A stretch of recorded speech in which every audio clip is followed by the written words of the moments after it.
Shit. Are they parking? Leave! I am so over these words. This feels like G.I. speaking. Oh my god. And I loved every moment of it. I love her candidness and her honesty and how she was able to find a way of describing it in which it was very funny.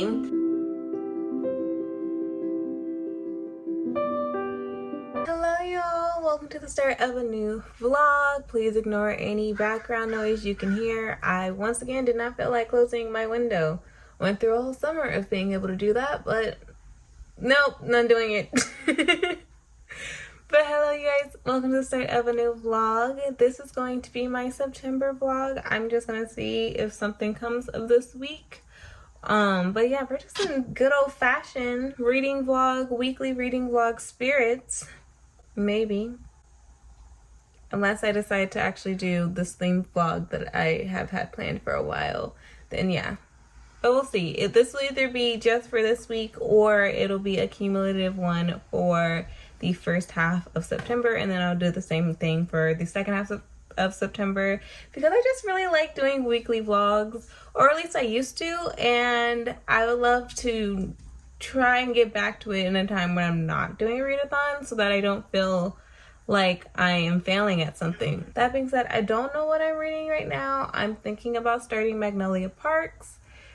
We shall see, but I definitely need to get my life together because a lot of things were neglected in the month of September. Nope, we're in the month of September. A lot of things were neglected in the month of August. As y'all probably know from the lack of uploading, channel was one of them. Basically all the things that bring me joy were the things that I kind of neglected at the time just because I needed to, I was in survival mode, if I'm being completely honest. What is it called? The mission for the day is to clean my room, wash my hair and part it into sections so that it can dry. I'm trying to stretch out my hair so that I can do a protective style on it. And now the office is officially clean, you guys. Final box that was in the office has been emptied out, and so we can get back to filming in the office, and I'm so excited about that. Yeah, there's just a lot I have to do though, but we have this 3-day weekend. We have a long one. And yeah, like I said, books that I am thinking about, or I haven't talked about books I'm thinking about, but one is Magnolia Parks. The next, another one on my radar is Things We Never Got Over. I specifically like that one because it is on Kindle Unlimited. I do have a physical copy of it, but for me, I discovered the joy of just scrolling through on the Kindle app versus using my actual Kindle I paid money for. But no, the app, the free app that is accessible to me, just scrolling on my phone for reading the chapters, I get through books like that. That is how I got through the Salacious Players, the first 3 books in that series. That is how I got through Waking Olympia. And not that it was like difficult to get through these books, but I was finishing these books in like hours, like daytime. This is the closest, those books were the closest I've ever gotten to finishing a book in one sitting. And once more, if I didn't have distractions in life, I would have actually finished it in one sitting. But yeah, that's so Magnolia Parks and Things We Never Got Over. Magnolia Parks, I would have to buy the ebook, and that listen, it already doesn't make sense the way I operate when it comes to buying books. I cannot get myself to actually purchase an ebook when I have the physical copy. It don't make sense. I'm trying to take it easy this month. I am trying to take it easy this month. Oh my God, am I trying to take it easy? Every time I say that, I end up doing something that is not fun. No, it's not fun. It's not easy. It's not anything that would help me. It is time consuming. It is work. It is a lot, and it leaves me exhausted. And so I need to truly, truly check in with myself and be kind and, you know, preserve my mental health and all that fun stuff that honestly makes me want to go to sleep just thinking about it. But welcome to the start of a new vlog, you guys. I will check back in with you guys when I actually do have reading updates. Look what just got in. I'm so excited. My box has continued to say that it's preparing to ship for so long, and I was like, low-key just waiting for people to post theirs so that I could just be like, okay, it'll be here soon. But it's here now. Literally just saw the package. We're here now. There is no preparation. There's no checking if I still have an ice cream sandwich in my teeth. None of that. So no judgment. But my August Fairy Loot adult box is here. I'm sure we all know what the book is, but you're about to find out. So if you don't want to see what it looks like, go ahead and skip it. It's completely fine. This book. Okay, so I may also have the Illuminate Crate edition right here. Unlike the other books that were duplicates, I can actually compare which one I like best. And let's just open it. Let's see. And of course, this isn't the adult box for Fairy Loot doesn't have any additions to it. It's just the book, so this is going to be rather quick. The Arcane History. Now that literally says the book, and even though I know what it is, I still don't want to read that thing. I believe they are doing their own cover as well, which is why I was very tempted to get the regular edition cover. Okay, so we have black sprayed edges. I can't tell. Yep, this is the front. Every time. How much more can I pull it? There we go. Ooh, it's gray. It's gray everywhere. Oh, I like that. I like that. I do. And look at the stencil.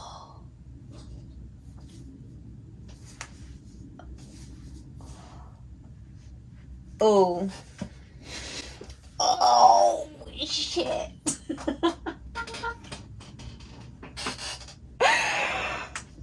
Please ignore the noisy chair.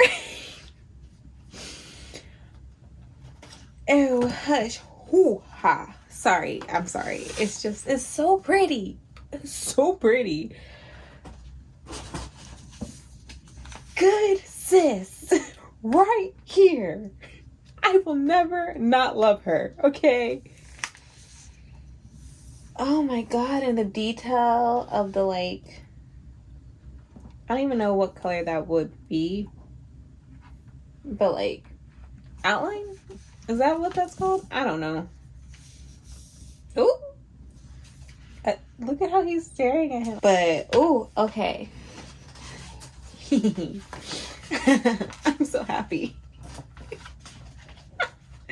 You know, when I get the same book from either subscription, I often find myself, like, prior to receiving the books, being like, okay, one of the editions I'm clearly gonna like more than the other one, so I'll just give the other one away. That's yet to happen, and it sure as hell hasn't happened this time.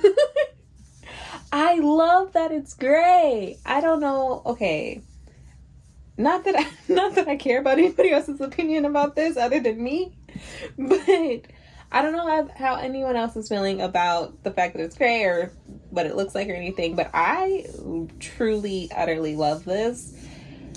This is so pretty. Like, all of a sudden, I understand why one of my sister's favorite color is gray. Like, that is a pretty color. And contrasting them with one another, this Clea, this is why your money is gone, and this, you will never regret it. Look at that. I love it. I love them together. Okay, so oh my god, I love it so much. Okay, so let's talk about it. This actual edition, the Fairy Loot edition. Oh, that's silver too. I didn't notice that those were, like, I don't know if I would necessarily call that foiling, but foiling, for lack of vocabulary. Oh, I forgot to look for literally anything else. Like, yeah, we do have an author's signature. Let's talk about this actual edition. So, from what I can tell, the cover is literally the regular cover. It is just, instead of black and white, it is gray and gold, with like silver on this part, which I definitely appreciate. I do actually like that a lot. It's the same, but it's different enough for me. It's like simple, that's not what I was going to say. It's like different in a simple way, which I actually appreciate. That end paper, cause this is all I see. I can't wait to figure out who the hell she is. And it really has me wanting to read the book. Okay. As for anything else different, besides the end papers and the fact that this is a signed edition, there isn't anything here. So not that different. This is also reminds me so much of when we found out that Babel was coming out. Found out it's Babel. Literally went to the author to hear her say it. And apparently it's Babel. So anyways, this reminds me a lot of when Babel was announced, and it was basically just like this image, right? And I already had thought like, oh, that's a special edition of it. And then even the regular Babel cover, I was like, oh, that's a special edition of it, because stunning. Okay, it is beautiful. But to see how they made a special edition of a book that already in and of itself looks like a special edition, I actually do like it. It's just enough, like, I have enough from both copies to feel like I don't need the regular edition, which I like I said, when I first saw it, I was like, I want this cover, and to find out that that wasn't even the special edition, I was like, but I want this. I'm happy with what I have, and I have no need to spend more money on it. Both subscriptions have given me everything that I needed from them at the moment. Never mind, because there is nothing that can steer me away from this stencil edge. Are you kidding me? Like, that quote makes me want to cry every time I read it. This is so beautiful. Looking at them both, I now know that I will be reading this edition. This one, like, I just want to travel with this one. I just want to take pictures with this. I want to create an outfit, with my makeup on concept. Like, just walk outside with this one, take some pictures. It's giving me vibes. And then, of course, this one falls more within the line of dark academia, or like the aesthetic of dark academia, I would say. And for that, it probably fits within the themes of the book a bit more. But I'm honestly just like, what is it called? Uniqueness. Different than before. I know gray is not that different from white, but I don't have very many gray books. I mean, can y'all see my books? I don't have any gray books. Hold on. Yeah, I have one. Other one. Gray, yeah, it's not really always in book covers, so I do think it's unique in that way, even if like the cover is basically the same and everything. And I won't ever get over this whatever the fuck. I've said the name before. End page. This one had end pages too, didn't it? It was like a marble print. Okay, so yeah. Each book has something that I love more, or each edition has something I love more about it than the other one. For example, I love that this has a slipcase. I love that this one's gray. I love these end papers more. I like the end pages on this one more. And not that it has to do with me liking it more, but I do feel like this one fits the general aesthetic of the, I don't even know. I haven't even read the book yet, but I mean, it's black, and from what I have heard, that's darker. But I've heard that black is a darker shade than gray. Is that what I just said?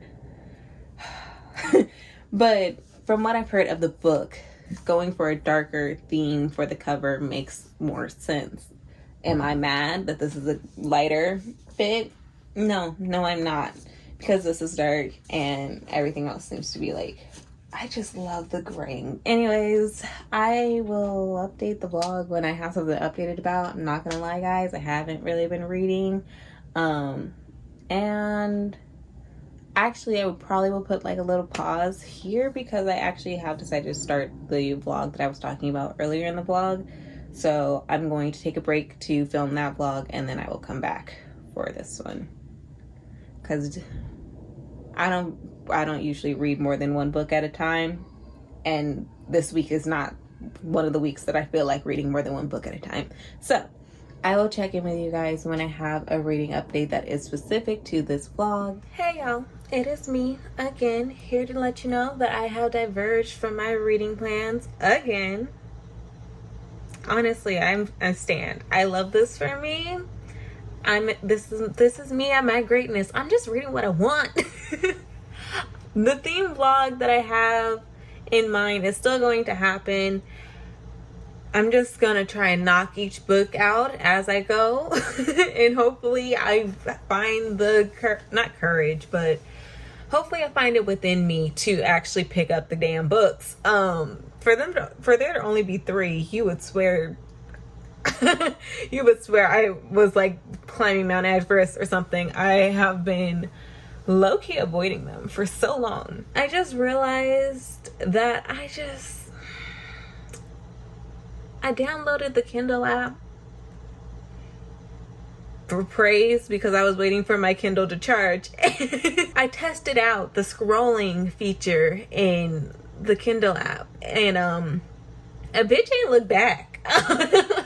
I feel so productive reading on my phone right now. It's honestly ridiculous. I just be scrolling and then my day is gone. Like, this is actually the closest I've ever gotten to reading books in like one sitting. And granted, I mean, it's been like weekdays, so I haven't actually been reading them in one sitting because, you know, work or whatever.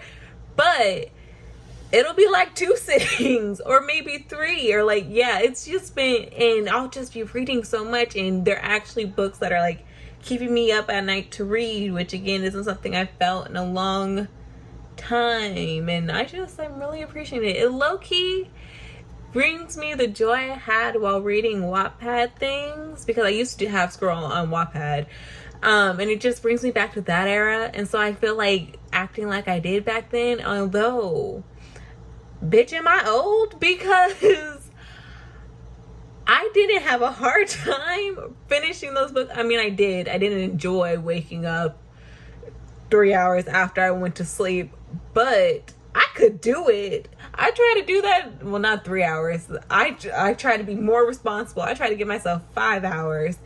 I didn't try. I just didn't finish the book until I would have had 5 hours to wake up, because I needed to wake up early. It's not important. Couldn't do it. Alarm went off. I actually felt like I was pretty awake for the alarm going off. And I was like, ooh, it's so warm in here. And I went back to sleep. I did. So anyways, reading updates. I finished a book. Not the book I was planning to read for the theme vlog that I told y'all I was going to pause this vlog to do. Nope. I finished a whole nother book, and that is Drowning Aaron. This is the companion book, the second, well, I'd say companion because it follows a different couple, but it's the book after Waking Olivia. I didn't even know there was a second book after Waking Olivia, and then I saw it and I was like, oh, well, why not? Let's do this. But it was just like on my radar. I wasn't planning on reading it, clearly, which is what that whole beginning part of this clip was about. And yeah, I just read it. Did I start it yesterday? Did I start it yesterday? I can't remember if no, I think I started it like, if not yesterday, what do we call the day before yesterday? Whatever, the night before last night. Is that 2 nights ago, or is that too far from what I'm trying to say? It's Friday now. Thursday I finished the book. Wednesday night I started it. So if that's 2 nights from now or whatever that means, that's what happened. But I did read the majority of the book yesterday. I think I had only gotten to like maybe 30% Wednesday night. maybe even less than that, and the rest of it I read yesterday. So if that can tell you how focused I was on my goals for the day, other than reading, yeah, I couldn't wait to get off work so I could read my book. Okay, go on and pass. Go on and... Nah. Bruh, pass.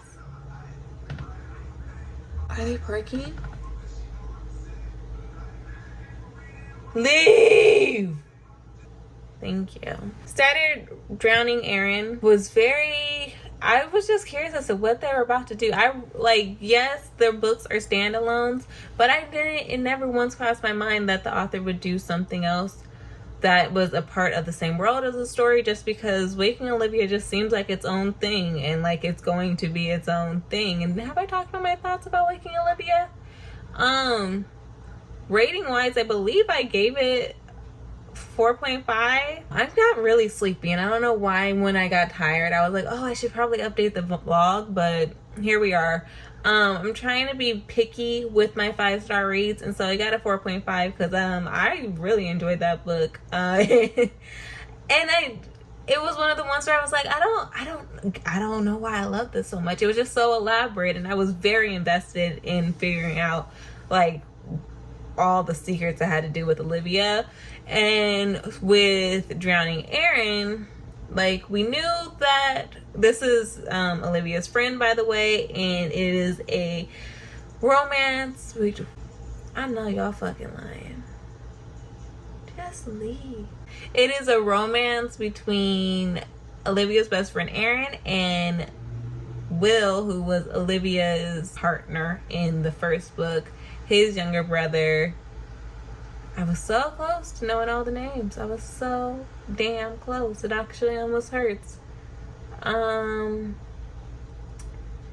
Brendan. That's why I was trying to forget it. I don't like that name. I don't know if it's because it's so close to Brandon. Honestly, I think it's because of Big Brother. You remember Rachel and Brendan? I do. How she used to squill his name. Anyways. I think that kind of ruined that name for me. So anyways, it's the story between Aaron and Brendan. We kind of knew from Waking Olivia that Aaron had quite a... Oh yeah, ignore the fact I'm just wrapped up in a blanket. I get cold randomly. No, I'm cold. But we knew that Aaron's family wasn't doing the greatest. In the first book, we were made aware that Aaron's brother, her older brother, was dealing with substance abuse and substance dependency. He had gone to rehab many times and it hadn't been successful yet because, he kept going back. And it turns out that more than one person in her family is struggling with substance dependency, or honestly just like addictive personalities in general. One of her family members struggles with alcohol consumption, and his there you go, and struggles with alcohol consumption, and is essentially a functioning alcoholic, question mark on that functioning part, because he's keeping jobs, but he's not keeping jobs is the thing, but it's more of like bad luck than it is like his alcohol getting in the way of his work. Or is it the alcohol? I think it's a mixture of both. I was gonna say a healthy mixture. Ain't nothing healthy about that mixture, but it's around both. That is a part of Erin's story, and just how she is really trying to keep her family on solid ground, and how they continuously, her being the fixer, how she deems herself and how others deem her as the fixer, and how that's kind of like her defining quality, is really difficult for her. And she is actually currently engaged at the beginning of the book to her fiance, who actually is Brendan's best friend. It has been alluded that there has maybe been a little thing between Brendan and Aaron prior to the book starting, and we kind of get to see that story play out a little bit as the book goes on, and then the after effects of that. After 4 years of living in Italy, Brendan returns to America to now live here and start his own tour company, like bike tour company. That is something that Erin is not too happy about because she does not like Brendan. Brendan makes life difficult for her, picks on her, has been trying to get his best friend to dump her for years now, has just been a little asshole, okay? When certain things occur, Brendan and Erin find themselves in a close proximity to one another, alone for a long period of time, and you know, things happen. I enjoyed it, definitely nowhere near as much as I enjoyed Waking Olivia. There was just something about that I was really like, I wanted to keep reading Waking Olivia because I was loving it. I just didn't want to put it down. I wanted to keep reading this book so that I could just say I was done. I could just say I was finished with it. And yeah, that's weird. I would say kind of the reverse of what happened in the first book. Brendan had he was the one, we had no clue what the hell was going on. And that was actually one of my qualms with the first book is, like, for a good portion of the book, you're just like, there's so much mystery. Can I get one goddamn answer, please?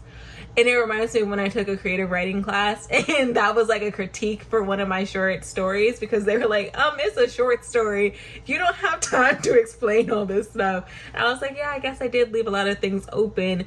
And that's something I'm finding with these two books, is that it feels like the author took the same creative writing class and was just like, but I'm writing a book this time. It's not a short story. It's a book now. It's like a full novel, so I can just keep going. And so you're stuck with at least one of the characters having a huge mystery that, not even but like a huge mystery or multiple huge mysteries that you just keep getting alluded to and alluded to and alluded to, with just few enough details for you to actually draw your own damn conclusion. So you're just confused and you're just like, I'm here. Whenever you want to tell me what the big secret is, I'm here. Okay. So that's definitely something I struggled with. Well, not even struggled with. I was enjoying it for the first book, and in this book, I was a struggle. I was like, and then those chapters would be so short too. So I'm like, really? Couldn't make them a bit longer, make me feel like you want to tell me the answer? No. Okay, cool. And so that was frustrating. There was also these weird instances in which Brendan, like, he made this really weird statement in which, like, he was like, basically his whole point was like to be careful or whatever, and Erin was like, I'll be fine. He was like, I'm fine is what someone says after they have a lot of drinks and decide to drive themselves home and end up wrapping their car around a tree. And then was like, I'm fine is what a woman says before she goes out running at night and then gets hard R-word assaulted. And I was like, sir, those are not the same. That is not the same at all. You're talking about someone being irresponsible and then someone deciding to exercise? ? And it's like someone who wraps their car around a tree for driving under the influence. That was their, like, that's their responsibility. They did that. They're responsible for those actions. Someone who is assaulted is not responsible for what their assaulter did. And I didn't like that those were near each other, because it's so, like, it was literally the same like it was a part of the same argument, which seems to me like you're trying to draw a comparison between the two. He would say other statements. I think there was like two. There was that one, and I can't remember what the other one is, thank God, because they really just, they threw me off. But I was just like, sir, and that was part of his, like, character, or a part of his personality, to be like very defensive or like protective over her and not trusting any guys around her. That was the other one. She had like gone out to be around, gone out to a party that was like the Broncos. I can't believe the author was able to just say that, like, that's an actual team. But she went to a party where there was like the Broncos football team was hosting a party, ended up on the VIP list because of her friend, and he made another statement that like made it seem like she could get assaulted there. And I can't remember, because he made like every time she was around guys, he like acted like they would get assaulted. And then she even made a comment that was like, I can't assume that everyone's to rape me. And I'm like, yeah, I agree. But why is this being mentioned so much? So I kept thinking that the mystery had to do something with that. It did not. So where did this come from? Like, what happened? I'm confused. Why was that necessary more than once? Why did he have to make a statement like that more than once? I kept waiting for it to be like some type of foreshadowing of like, this is going to be something that Erin finds herself a part of, which would be terrible, and I really didn't want to read that. Or that it had to do with one of their, like, the big mystery that we were trying to figure out throughout the book, and it had nothing to do with anything. Except that he's super protective of her because he doesn't want her to get assaulted, which I completely understand. But reminder to him and everyone that it is not the individual who was assaulted the victim. It is not the victim's actions or their fault that they were assaulted. That is not something that the victim had control over. Those were the actions of the individual that did that. I don't like it. There was clearly a lack of understanding of that in this book, and that kind of pissed me off. And again, I feel like that of all the reason, like, the book was okay, but that was why I was like, I just want this to be over with, just so I can like be done with another book. Oh, did I talk about my rating for this book? Because I haven't come up with one yet. I'm gonna say, this has happened twice now, where I read the first book and gave it like near 5 stars, and then the second one I'm like 2.5.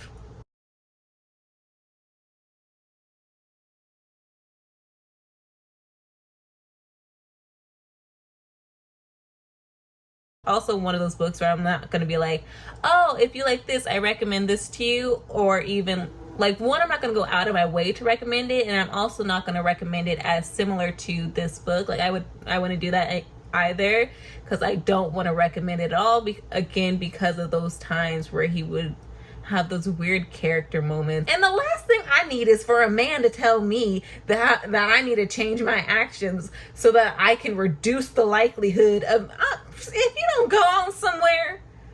The fuck? Oh, that just made me mad all over again. His brother was so much better, and his brother was annoying as fuck, but he was so much better.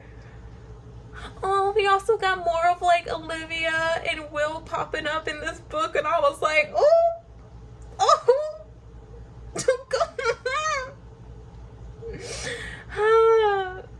I literally I was gonna say something, and then I was like, oh, that's a spoiler for how the first book ended. Cool. But I don't do good with second books from authors, which is unfortunate, because another reading update is that I literally just started, and what game is it? Royal Game. No, not Twisted Games. Was Twisted Games. The series are the Twisted, it's the Twisted series, not the game series. So Twisted Games. This book right here by Anna Wong. I picked it up on the Kindle app on my phone because I feel like that is a good way for me to read these stories. I had bought the physical of Twisted Love and ended up reading it from my Kindle, and like enjoyed going through it that way. And I think that's the way I want to do it this time. I just really like these covers, so I do want to own them, and I'm hoping to really enjoy the books so that it makes sense that I purchased them. It's Wednesday now. I am coming on here to let you all know that I have finished Twisted Games. I finished it yesterday during my break at work, and honestly, I tried to do the update last night and I just wasn't feeling it. Honestly, my mood has just been so odd lately. I am finding myself like super sensitive and emotional. Not to like anything occurring to me. Honestly, I feel like I'm probably just very overwhelmed. Again, not even with life or anything. If anything, I just need to get more downtime. Because yeah, I feel like that's kind of what I'm lacking. I just want a whole weekend where I'm not doing shit. And we're in this time of year where literally like all my family was born. It's September. I went to my cousin's birthday last weekend. The weekend after that is my cousin's birthday. And then we're basically in October, which means it's my birthday, bitch. So yeah, I just want to sleep for a day and still have another day where I can actually be productive and like clean and feel like I'm not failing at being an adult. Yeah, I just need my rest days, and I feel like I haven't quite been getting that. But also when I was having too many rest days, it kind of felt like I wasn't being social enough, and now I'm kind of trying to figure out how to balance all of that. Let me know if you relate because man, is it difficult. But yeah, because of all of that, I'm finding myself very sensitive. Today, I have cried 2 or 3 times. Again, not because I'm sad, but because the Emmys were on Monday, and today's Tuesday, but because the Emmys was on Monday, and which is yesterday, and so everybody's speeches are coming on, and they're making me cry. The beautiful actress from Abbott Elementary, Shirley Raff. Yes, I did know this. I've definitely heard her name multiple times. She was the mom in Moesha. Well, she was Dee in Moesha. The woman's amazing. Her speech, so beautiful. Fucking Zendaya's speech. Just the fact that she was holding back tears had me ready to cry. And because of those speeches and the fact that I keep rewatching them for some reason, I keep crying. And yeah, so it's just one of my days where I'm feeling very sensitive. Also, duh, bitch.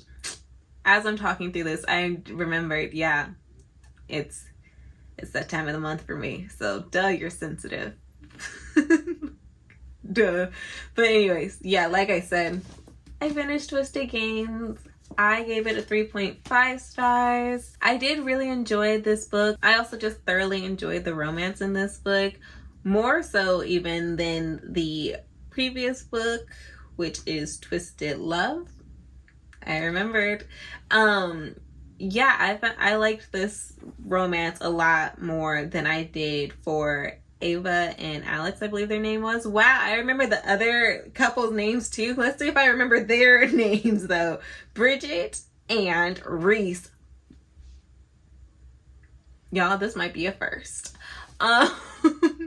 But if you do not know, Twisted Games is a romance between a princess and her bodyguard. It's kind of like a forbidden love situation, a whole classism BS that has to do with the fact that they cannot be together. Plus, I mean, she is his client, so there's that as well. I think I just was expecting a bit more from this book. I don't know why, because honestly, writing wise, it was very similar to the first book. It wasn't worse by any means. It just also wasn't better. Very similar. Again, I will say the chemistry, however, was better in my opinion, and the actual relationship and the couple, I loved both characters. Neither of them had like a very vast or grand mistake that I found was like something I couldn't forgive, or like how was she able to forgive that out of like the romances. I've definitely read a ton this year, back in my romance bag, and I love it. But out of all of these romances, especially when it comes to like, not that this is a dark romance, that the series is a dark romance necessarily, but you know, when it comes to, like, I've read a lot of dark romances this time, a lot of forbidden romances, and there's tends to be something that one of the characters, in particular the man, will do that is just like, like I just have to ignore that part and just go for the chemistry that the author has already developed to like be okay with the fact that this man gets a second chance. And that was not something that occurred in this book. It is something that happened in Twisted Love, and I think the only reason I was able to get over it is because I saw it coming. And you know what? Alex had points. He was kind of confused and misdirected a bit, but I got it. I understood. But with this book, I did like that neither character really had any vast flaws when it came to like rating it on Storygraph. And you know, it's like, are the characters' flaws a huge part of this book? I was kind of like, yes, but no, because I don't feel like either of them have really great flaws. And then when it comes to like the third act conflict and how that went down, like I understood at the very least. I think another thing that kind of just like threw me off with the book, with me like with when it came to like my expectations not necessarily being met, and this like I said, when it comes to like me expecting more from this book than the first book and that not quite being met, that's kind of like a critique of sorts towards this book. Whereas another expectation that I had that wasn't met, I'm not upset that it wasn't met. I just feel like I was misdirected. And that comes in when it comes to the synopsis, which I will actually read to you all. Stoic, brooding, and arrogant elite bodyguard Reese Larson has two rules. 1, protect his client at all costs. 2, do not become emotionally involved ever. He has never once been tempted to break those rules until her. Bridget von Ashtenberg, a princess with a stubborn streak that matches his own in a hidden fire that reduces his rules to ash. She is nothing he expected and everything he never knew he needed. Day by day, inch by inch, she breaks down his defenses until he's faced with a truth he can no longer deny. He swore an oath to protect her, but all he wants is to destroy her, take her, because she's his princess, his forbidden fruit, his every depraved fantasy. Regal, strong-willed, and bound by chains of duty, Princess Bridget dreams of the freedom to live and love as she chooses. But when her brother abdicates, she's suddenly faced with the prospect of a loveless, political, expedient marriage and a throne she never wanted. And as she navigates the intricacies and treachery, I am so over these words. This feels like G.I. speaking. Oh my God. And treacheries of her new role, she must also hide her desire for a man she can't have. Her bodyguard, her protector, her ultimate ruin, unexpected and forbidden. There's a love that can destroy a kingdom and doom them both. I just felt like a lot of words were used that were grander than they needed to be, even though the words weren't that big, but like still. Anyways, the point is, from this synopsis, and I can't remember what the synopsis for the first book was, mostly because I don't read synopses. And I think if I did read this one, I definitely did read this. I read the first portion of the synopsis. I don't think I read the whole thing, and I read it after I had already started the book, which is something that I will do sometimes when I'm reading a book. I will go to the synopsis after I've begun the book. And I feel as though the story I was reading never quite matched up to the synopsis. One, the synopsis it's vague and of like Wattpad or romance circa 2000 vagueness of like, what? And like nothing was described in, I don't know, I guess I'm catching on themes of like, he's this dark, mysterious, brooding guy, right? And he was in a sorts, but this synopsis kind of led me to believe it was going to go more in the route that Twisted Love did, in which he would hurt her. And not to spoil anything. He swore an oath to protect her, but all he wants is to ruin her, take her because she is his. His princess, his forbidden fruit, his every depraved fantasy. Where did that part happen? Where did he ruin her? I was expecting her to get ruined. Not that I wanted it necessarily, but that is what we were told was going to happen. And if anything, if anyone had any control on when it came to this relationship and did anything that would kind of ruin the other one, it wasn't him. Yeah, I just got confused because I kept waiting for like a big bad, or kept waiting for her to, or waiting for him to ruin her in a sorts, and that didn't happen. And it's not that I felt like anything was missing with the way the story went about. It's just that I felt like I was misdirected or misled, and then I just had to like, let's redirect ourselves, because that's not what this book is doing. Like, let's just focus on the words on this page and not so much on the back, okay? And again, that's not something I necessarily, I mean, unless you are somebody that reads the synopsis and that's how you pick your books, then yeah, that's something that is bad for you. I'm not one of those people, so that's not something that I necessarily had a problem with. I just noticed that and was like, okay. Felt like this could have been reworded. Felt like we could have went a different route. It's kind of like in high school when you were really getting into the feel of writing essays, like the beginning days of high school, like, well, not even before high school, but like when you had to start writing essays, so like 7th, 8th grade, and you start out writing these essays, and then you hit to your like conclusion, and you had your thesis statement, right? You had your thesis statement that you're always supposed to draw back to, and then you get to the conclusion, and you're looking at what you cited as examples to your thesis, and you're like, these don't match. But I'm gonna keep rolling with it. I'm just gonna write the conclusion that my introduction suggested was gonna happen, even though my entire essay contradicts such things. That's what I felt like this book did. And while I never did that with my essays, I feel like my I was supposed to say professors. I felt like my teachers, my English teachers, were constantly being like, don't do this. It was like one of those things that was like their number one warning when it came to like writing essays. And I'm starting to see why that was a warning, because like I got it in book form. Feel like she should have rewrote her synopsis or her thesis, because that wasn't what was there. It just threw me off. And but not that much, because again, I didn't care about the synopsis in the first place to actually read it before I purchased the book. So it's not like it was a huge thing for me, but that is something that I noticed and just thought was quite interesting. I rarely read synopsis, but I've yet to read a synopsis that was not the book that I was reading. Like I said, I gave it a 3.5, and I actually did really, despite that whole tangent I went on, I did enjoy the book. Loved the romance in this book. I really did love it. Reese is a man that I want in my corner. He is. That's it for now. Don't know what I'll be reading next, and also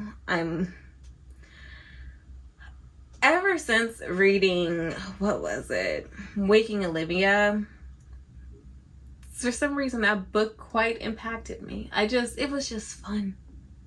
Oh, that did remind me. I did have a quick update about Drowning Aaron. As I was like finding the clip, like the cover image to put on, well, the vlogs and also my Instagram stories, I realized that these books were written, or at least Drowning Aaron was written in 2012, I believe it said, or released in 2012.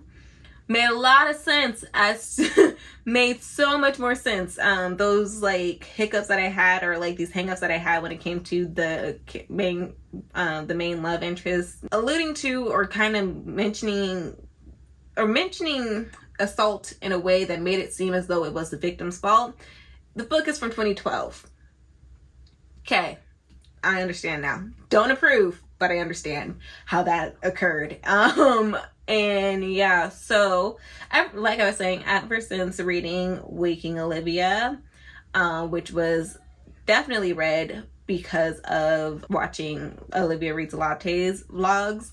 So after reading that, I'm like, I want to read more of what Liv told me to read. And so I did download Ivy by somebody, can't remember who, even though I literally researched the author just this morning. I cannot remember who it was. But yeah, I did download Ivy on Kindle Unlimited, and I want to see what that's about.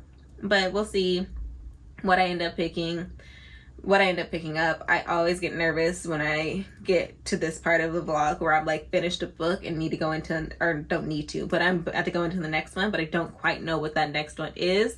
And then I'll name a book and then I don't pick that book up. That always makes me quite nervous when it comes to vlogs, but we'll see what I end up picking up and I will come back to you all. Also, another little update. I have started playing Cult of the Lamb on Switch, and I'm just saying, if I don't finish another book in this vlog, that's why.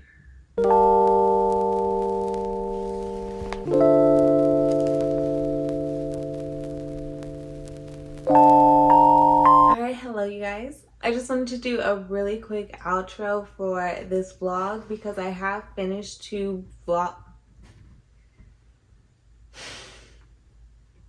This is the time in which I tell you that it's Sunday, football season. I've had a margarita. We're struggling through this together. I have finished 2 books since the last time I spoke to you all, and I just genuinely just want to finish the vlog. I mixed up those 2 words. Whew! Okay, so first book that I finished was I'm Glad My Mom Died by Jeanette Mccurdy.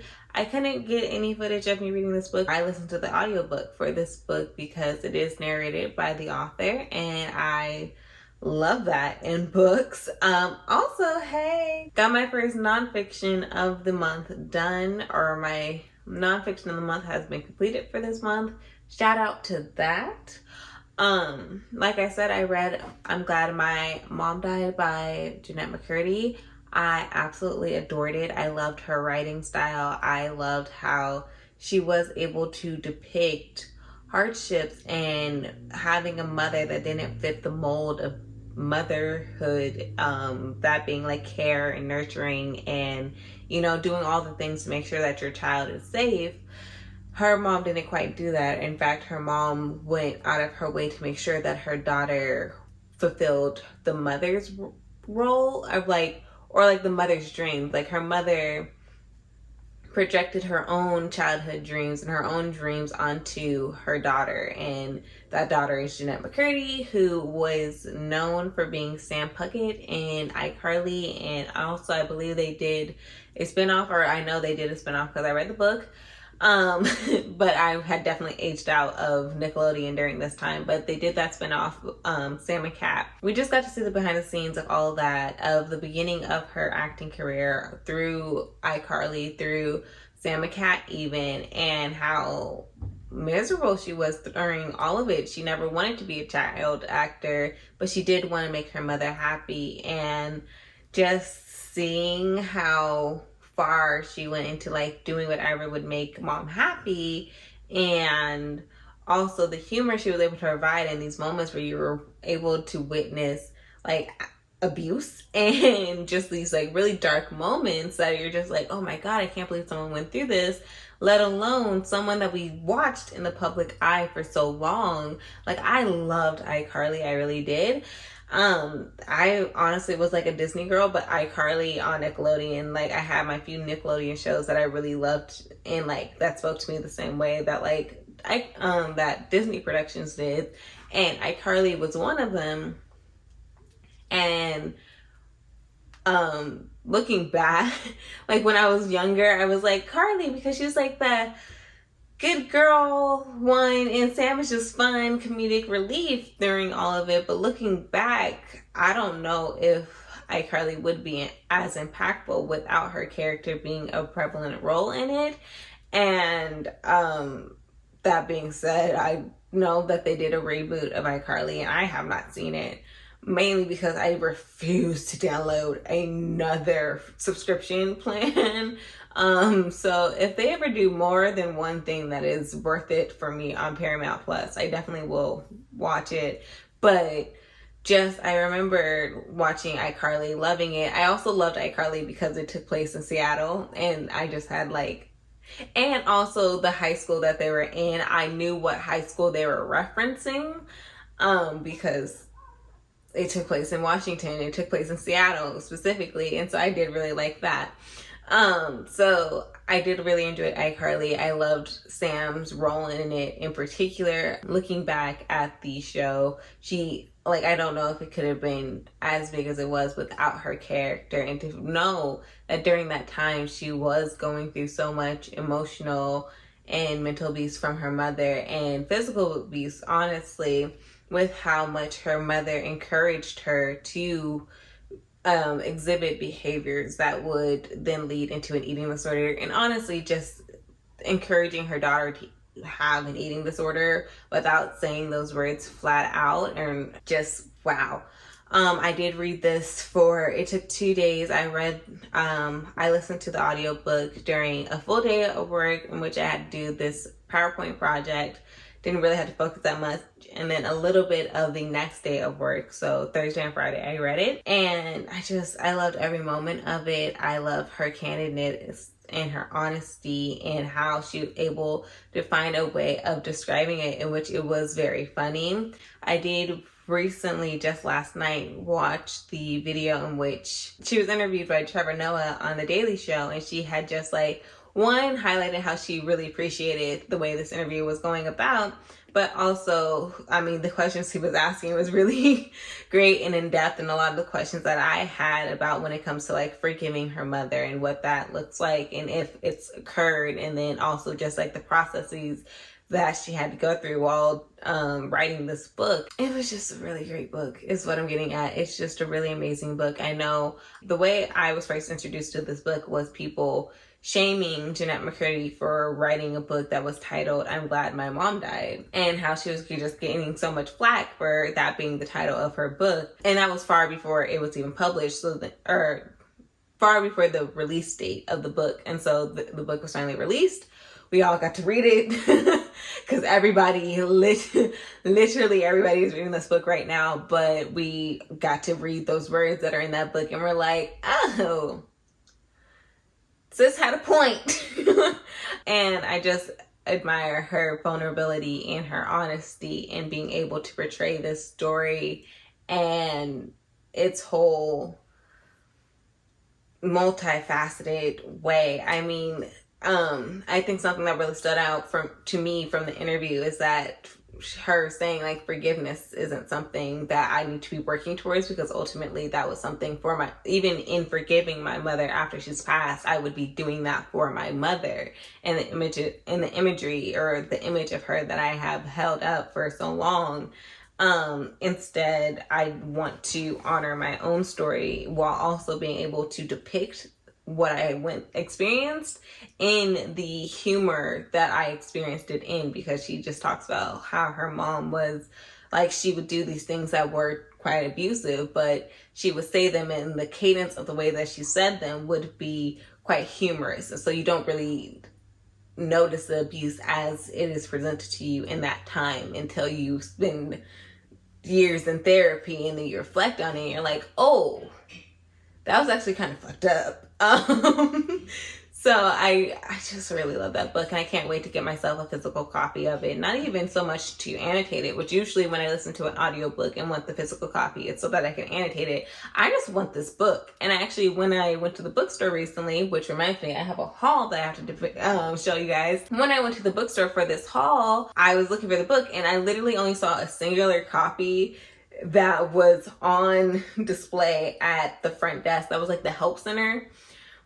But no one was at the help center for me to ask them if I could take that book. And so I just didn't. And I looked all over for the book and I couldn't find it. So at some point I will find the book and have it in my possession, the physical copy, because I do believe that this is one of the best memoirs that I've ever read.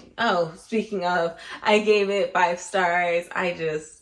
again, the way that she was able to depict abuse, like childhood abuse, in a way that was quite humorous, and then also getting to reflect on it. And the way that she told it, she told a nonfiction story, she told her memoir in a way that felt like a fictional story, which probably helped with the humor and like being able to read the story as fast as I did, like reading it in 2 days. If she didn't have the humor in that moment, it would take me a month to read it. As we saw by Parable of the Sower, like I when it comes to very tough things, I want to read it. I see the value in reading it. I love reading it to an extent, and I love those books, but it's hard. It is hard to read, and that has depicted in me reading Parable of the Sower, The Final Strife. I love those books. I really enjoyed them, but they're just dealing with so many tough topics that it just takes me longer, and it's harder for me to read in one go. Loved this book thoroughly.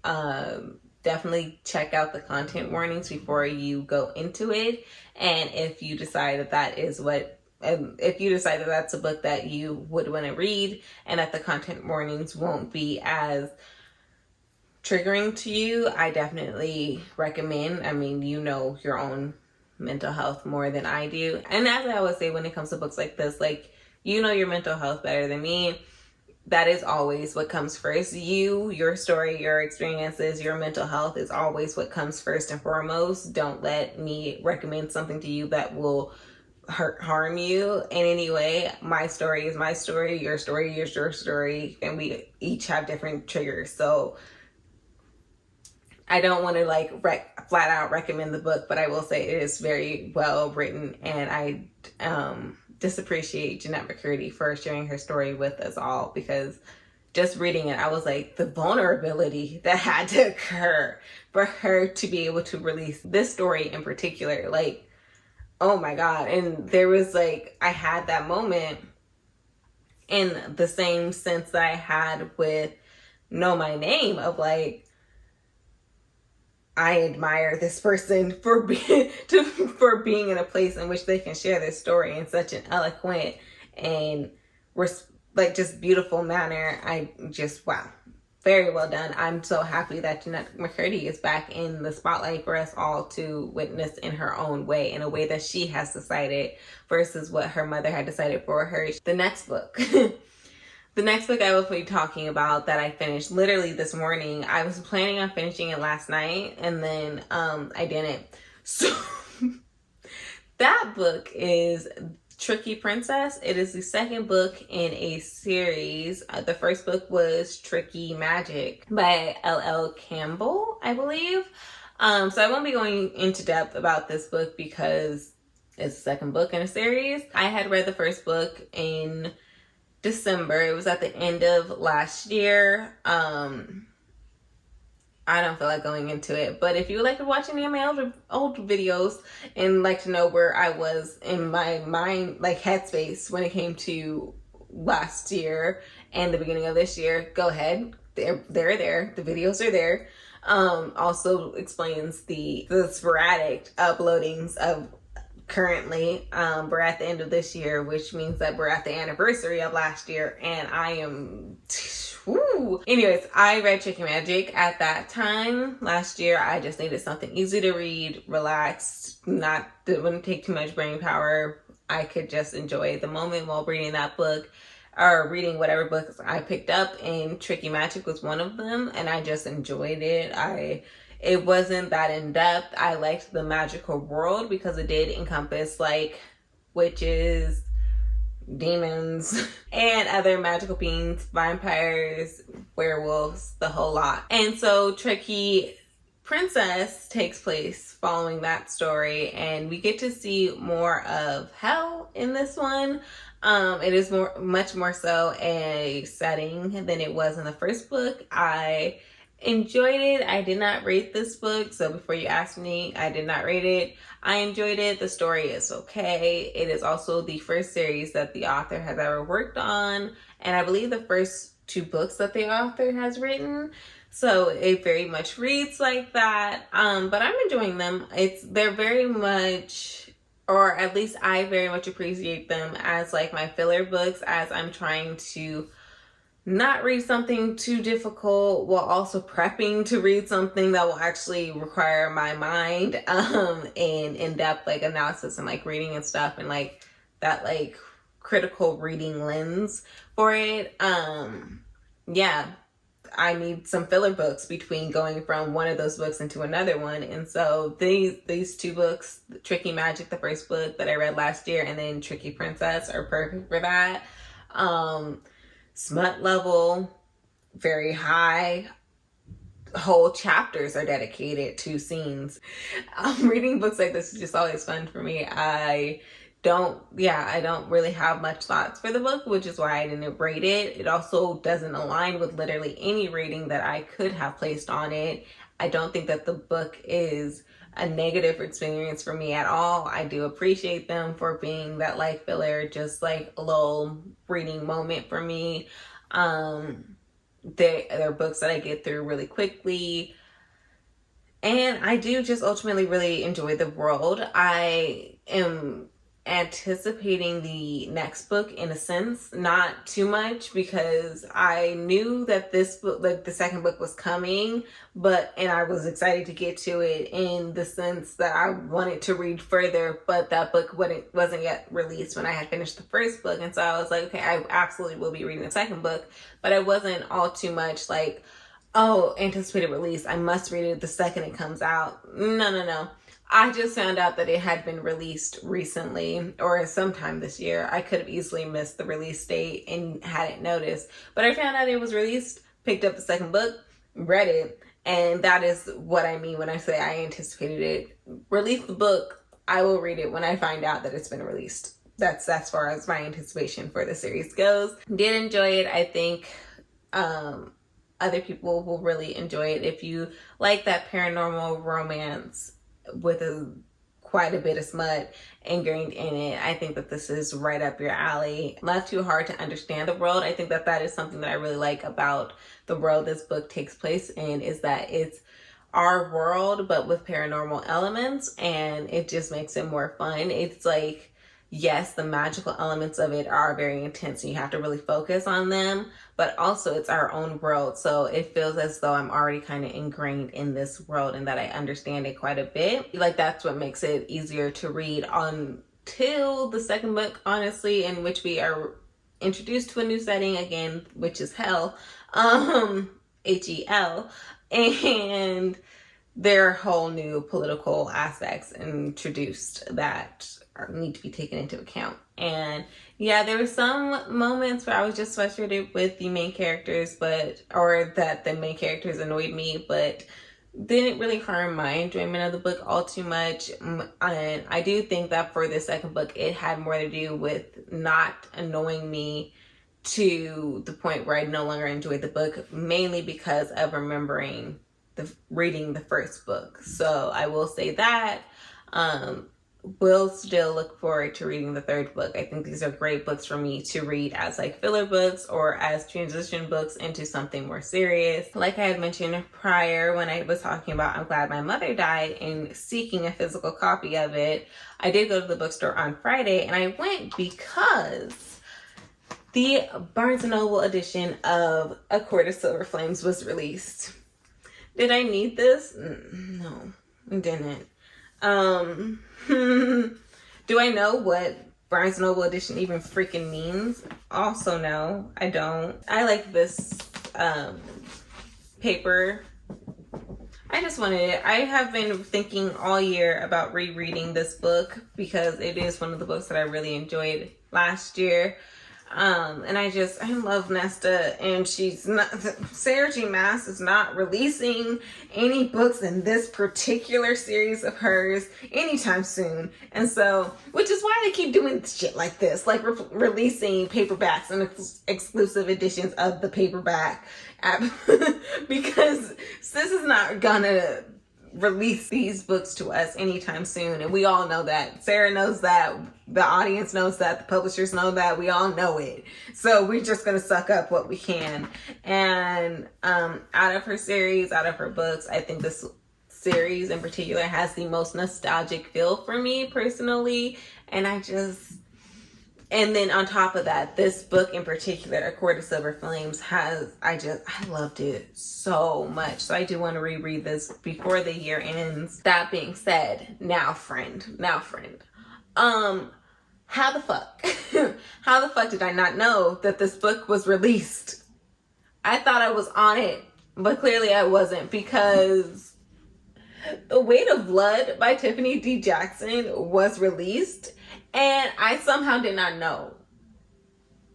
I thought it was getting released later in the month. Like, I thought it was later in the month, closer to October. Nah, this bitch is here now. I got a copy of The Weight of Blood by Tiffany D. Jackson. One of my favorite, if not my favorite authors. I am so excited to read this book. Don't know yet if I will wait until October to read it or if I will read it soon, like before this month ends.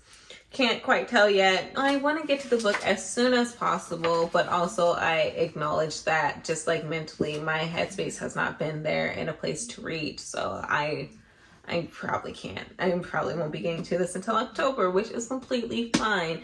Also realize that it's the 18th of September today. Excuse me? I feel disrespected.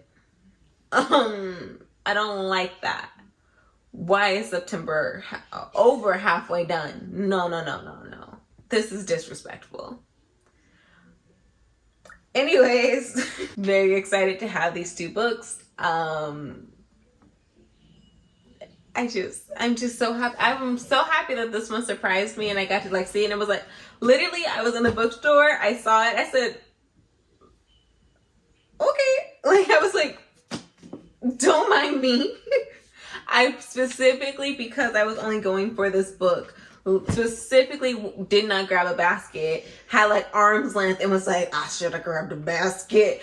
But I managed to leave, even though I had like arms full of books. I only left with these two. So be proud of me, because I'm proud of me. Actually, matter of fact, you don't need to be proud of me. I'm proud of me. So with that being said, that is all for this vlog.